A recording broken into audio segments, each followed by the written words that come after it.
descend, I don't use the 3 identical scale idea. I do it differently because I always like to make sure I hit an adjacent string with a downstroke, especially when I'm descending. It's just easier for me.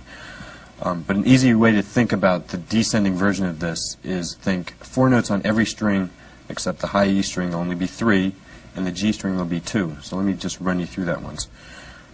You will have ended with an upstroke on the note A. So to descend, you play out of this shape right here and then play 4 notes on the B string. So you've only got 3 on the high E string, A, G, and F, and then 4 on the B string, E, D, C, and B. Then only 2 notes on the G string, A and G, and 4 notes on every other string.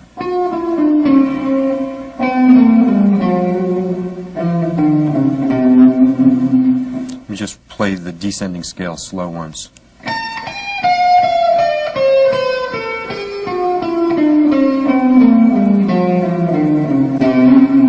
I'm always going to the next string with a downstroke. So I ended with an upstroke, and I can just continue the same thing using the identical shape idea going up and the hitting adjacent strings with downstrokes for the descending.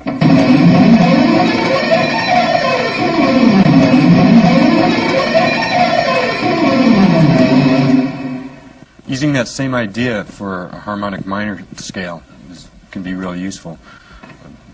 Again, stay in A minor. We'll start on the G sharp, or the 7, and we play 4 notes, G sharp, A, B, and C, and then D, E, and F, and just do the same thing in octaves, again. And descending will be exactly the same thing. You'll have 3 notes on the high E string, 2 notes on the G string, and 4 notes on every other string. So let me just run that through real slow.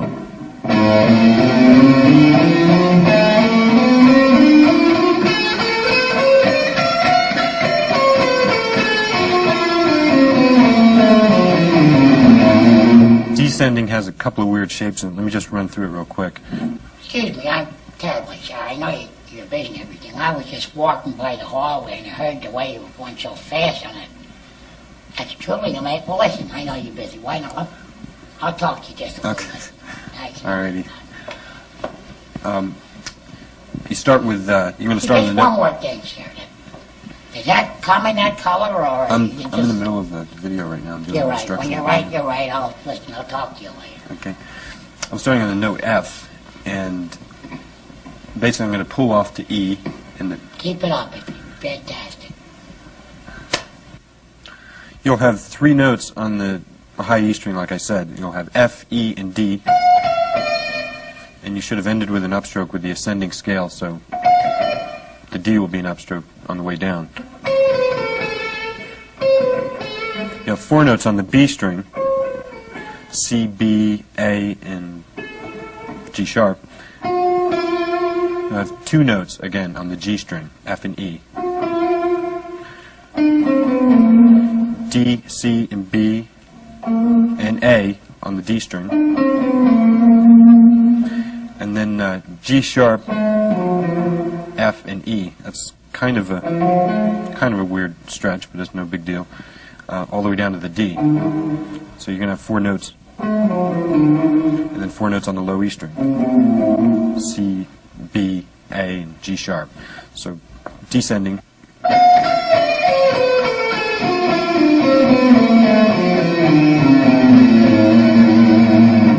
And just play it over and over until you can go up and down fast.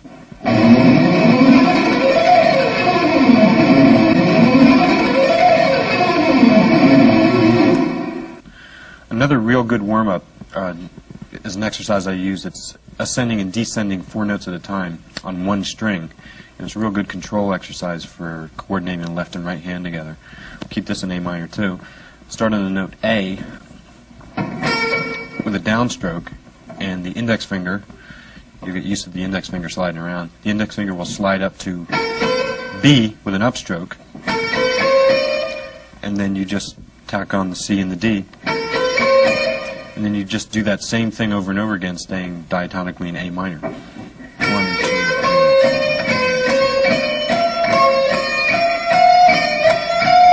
The beginning of each 4 notes starts with a downstroke.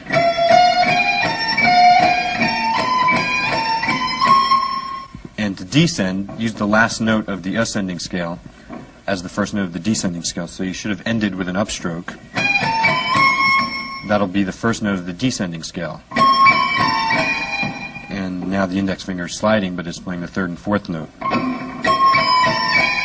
And do the same thing over and over again.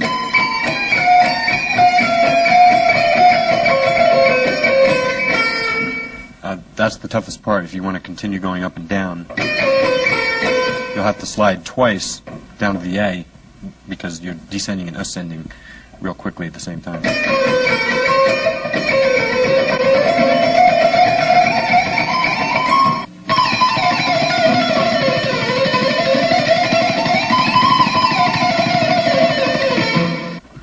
So practice all these exercises and get comfortable with them, combine them all together, and practice them in different keys.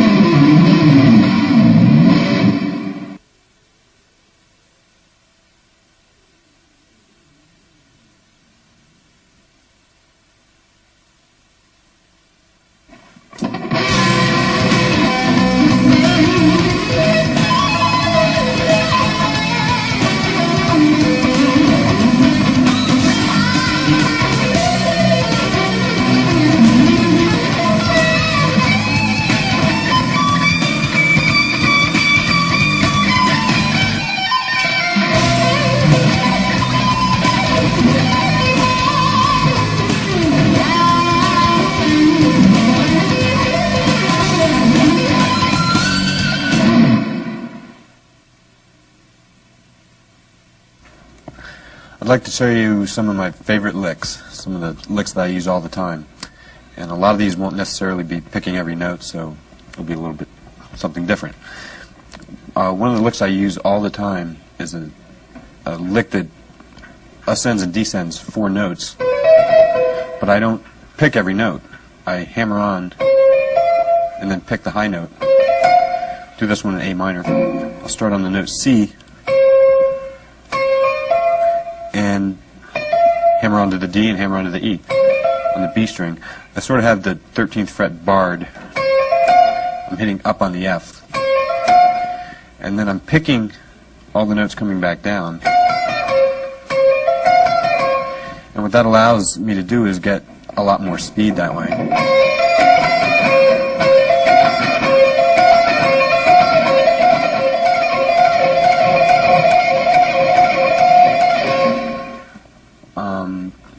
I can add a note onto that just by sliding down to the B and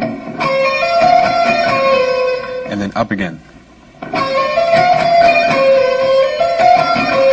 I'll probably pick the B along with all the other notes on the way down.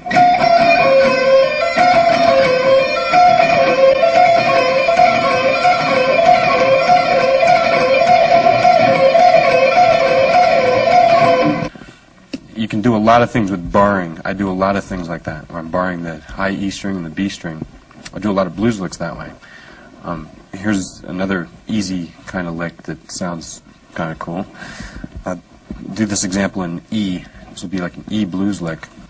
All you're doing is hitting up on the high E string and down on the B string on the note D and pulling that off to a B, kind of a pentatonic thing. And then you're hitting the note A on the G string. And then you're going back up again.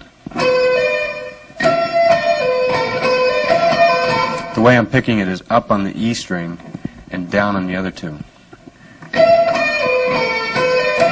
But when I ascend, I'm hitting up on the B string. Let me just play it for you slow enough. Speed it up.